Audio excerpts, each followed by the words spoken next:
My name is Tom. I was in the Army from 1983 to 2008, active duty, reserve, and guard. I was 19 Delta during my active duty time, reclassed as a combat medic.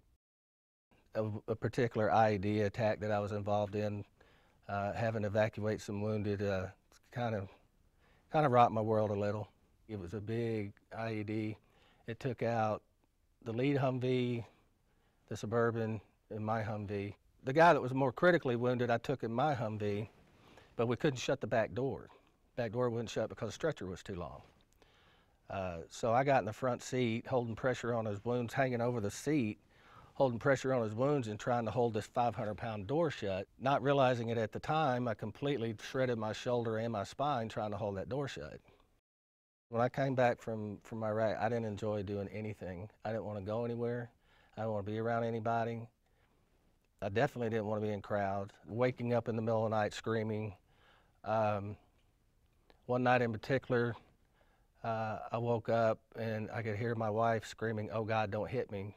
We'd been married 23 years. I'd never laid a hand on that woman.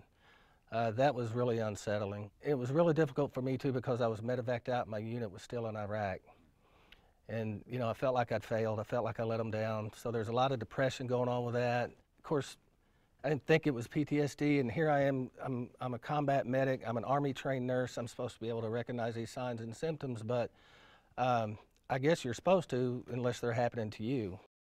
The VA sent me to Brooke Army Medical Center, 3 days of really rigorous testing.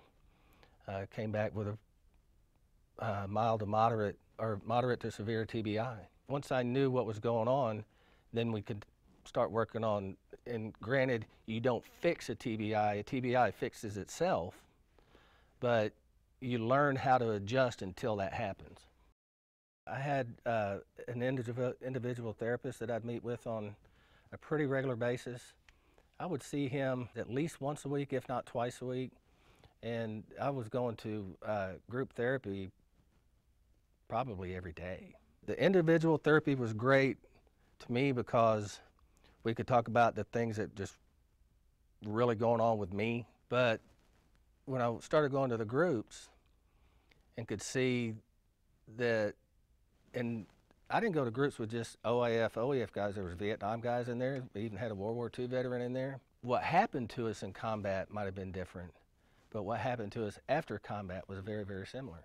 It dawned on me that what's going on with me can happen to anybody. There were many, many, many guys just like me, and we all have a brotherhood, and we were able to work through that together. The symptoms don't necessarily go away. You learn how to deal with whatever that sign or symptom is at the time. When I have a nightmare, I'll get up, get a drink of water, maybe sit up for about 5 or 10 minutes. Instead of staying up all night like I used to do, get in a quiet place, do some deep breathing, I'm ready to go back to bed. I try to start my day every day with 15 minutes of just sitting quiet and deep breathing, and it makes me feel better. I used to have panic attacks.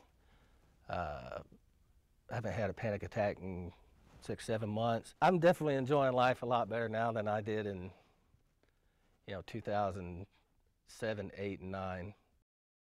I wouldn't trade any of these experiences because they've made me stronger and they made me a better person. But one thing that I've really been able to do more than anything is when I see one of my brothers suffering, I can tell him, look, get plugged in. Don't try to do this by yourself because you can't. Whatever it is, find something that will take you from that place and put you where you need to be.